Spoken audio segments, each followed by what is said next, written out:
there is a company you have probably never thought about. You have never bought anything from them, you have never walked into one of their stores, you have never downloaded their app, but right now at this exact moment they own a piece of almost everything you interact with every single day. The building you live in, the phone in your hand, the supermarket you shop at, the energy company heating your home, the bank holding your money, the social media platform you are watching this on. One company, invisible to almost everyone, owning almost everything. And the most disturbing part is not how much they own, it is how they got there and what it means for you. Because this is not a story about a successful business. This is a story about the quiet concentration of power on a scale that has never existed before in human history. And by the end of this video, you are going to look at the world around you, your rent, your bills, your food prices, your future, and see something you cannot unsee. The name is BlackRock, and this is how they own the world. How it started. To understand BlackRock, you need to understand the moment it was born.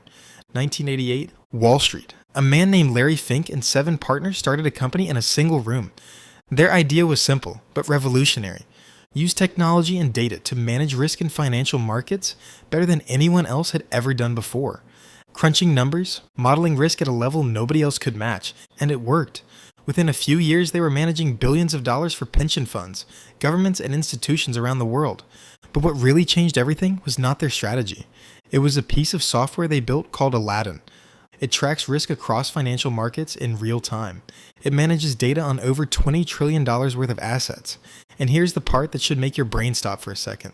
Aladdin is not just used by BlackRock, it is used by other investment firms, by banks, by insurance companies, by governments, by central banks. The software that BlackRock built to manage their own risk became the infrastructure that the entire global financial system runs on, which means that even the companies that compete with BlackRock are running their operations on BlackRock's technology. And BlackRock can see all of it. How big is BlackRock? Let me give you some numbers that will not feel real at first. BlackRock currently manages approximately $10 trillion in assets. 10 trillion, to put that in perspective. The entire GDP of Germany, the largest economy in Europe, is roughly $4 trillion per year. BlackRock manages more than twice that. The entire GDP of the United Kingdom is roughly $3 trillion. BlackRock manages more than 3 times that. If BlackRock were a country, it would be the 3rd largest economy on Earth, behind only the United States and China, ahead of every single country in Europe, every country in Asia except China, every country in Africa, South America, and the Middle East. One private company, managing more wealth than most of the world's nations. And here's what that actually means in practice. Because of the index funds BlackRock manages funds that track the performance of stock markets, they end up owning shares in almost every significant publicly traded company on Earth.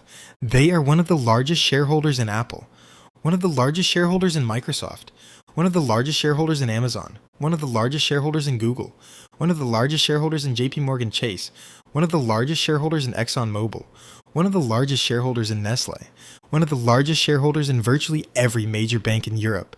They do not just own a piece of the economy, they own a piece of every sector of the economy simultaneously, which means they have a financial interest in almost every major corporate decision made anywhere in the world.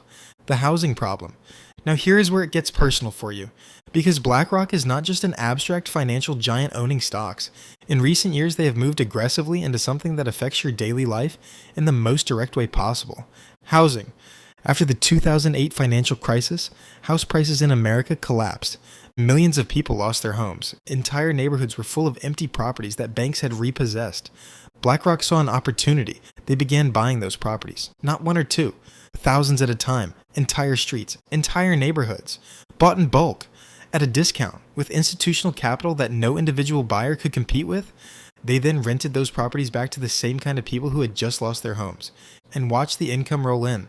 As housing markets recovered and property values climbed, BlackRock's portfolio became worth significantly more than they paid for it. They made billions. And in the process, they helped to turn what had been a market of individual homeowners into a market of institutional landlords, where corporations compete with individuals for the same houses, except the corporations have essentially unlimited capital, and you do not. Every house a company like BlackRock buys is a house a family cannot buy. Every rent increase they implement to maximize returns is money coming directly out of someone's monthly budget. And because they own properties at scale across entire cities, their pricing decisions effectively set the market rate for everyone. When BlackRock raises rents in a neighborhood, every landlord in that neighborhood raises their rents too. Because they can. Because the institutional buyer just told them what the market will bear. This is not a conspiracy. This is documented in their own financial reports. They describe residential housing as a target asset class. Your home is their investment thesis. The political problem. Here's the layer of this story that most people never get to. BlackRock does not just own companies. They advise government. During the 2020 financial crisis, when the pandemic hit and markets were collapsing, the United States Federal Reserve needed help managing an emergency bond buying program worth trillions of dollars. Who did they call? BlackRock. The European Central Bank needed help managing their own emergency programs. Who did they call? BlackRock. The same company that is one of the largest shareholders in the banks being regulated was hired to advise the regulators. Larry Fink, the founder and CEO of BlackRock, has been described as the most powerful man in finance. He has the personal phone numbers of presidents, prime ministers, and central bank governors around the world. He writes an annual letter to CEOs of major companies that is read more carefully by corporate boardrooms than almost any government regulation. When Larry Fink says he wants companies to focus on sustainability, companies announce sustainability initiatives, not because he is elected, not because he has any official authority, but because he controls enough capital that his opinion has the force of economic gravity. This is a level of unelected influence over the global economy that has no real historical precedent. The Aladdin problem. Remember that software I mentioned at the beginning? Aladdin. Here's why it matters beyond just being impressive technology. Aladdin currently monitors risk for assets worth over $20 trillion. That represents a significant percentage of all investable assets on Earth, which means that if Aladdin ever makes a mistake, if it misidentifies a risk or recommends the wrong response to a market event, the consequences would not be contained to BlackRock. They would ripple through every institution using the same software simultaneously. Some financial analysts have described this as a potential single point of failure for the global financial system, one piece of software, making the same call, for trillions of dollars worth of assets, all at once. The 2008 financial crisis was triggered in part because too many institutions had made the same bets using similar models, and when those models failed, they all failed together. Aladdin has created a situation where that concentration of shared decision-making is orders of magnitude larger, and almost nobody outside of finance is talking about it. What this means for you. So what does any of this actually mean for your life? Here's the honest answer. BlackRock is not a villain in a movie. Larry Fink is not sitting in a dark room plotting against you personally. BlackRock is doing exactly what it was designed to do, maximizing returns for its clients. The problem is not their intention. The problem is what happens when that much capital concentrates in that few hands. When one company is a major shareholder in every airline, those airlines have less incentive to compete aggressively on price because they all ultimately answer to the same shareholder. When one company owns housing at scale across multiple cities, the market stops working the way a market is supposed to work. When one company advises the regulators who are supposed to oversee it, the checks and balances that protect ordinary people start to break down. You pay more for flights, you pay more for rent. You pay more for food because the grocery chains and the food producers both have the same major shareholders who benefit from margins staying high.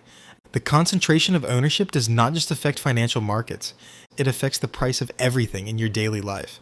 And it affects it in a direction that benefits the people who own the assets, not the people who just use them. Conclusion. BlackRock did not create the financial system that is making your generation's life harder, but they are the most visible and powerful example of what that system produces when it runs without meaningful limits. $10 trillion, managed by one company, advised by one piece of software, controlled ultimately by a relatively small group of people. In a world where your rent is going up, your wages are not keeping pace, and owning a home feels further away every year. It is worth knowing who is on the other side of that equation. Not to feel helpless, to understand the game clearly enough to stop being surprised by it. The people who build wealth in a system like this are the ones who understand how it actually works, not how they were told it works. They invest in the same markets BlackRock invests in. They own assets instead of just renting everything. They build income streams that are not completely dependent on a single employer. They make themselves as financially independent as possible from a system that was not designed with their interests in mind. Because the most powerful thing you can do in a world where BlackRock owns everything is to own something too. Subscribe and tell me in the comments what do you want me to expose next. And if you have not watched the video where I explain exactly how your generation was financially set up to fail, click here. Because BlackRock is the who. That video is the how. And together, they tell a story that everyone under 30 needs to hear.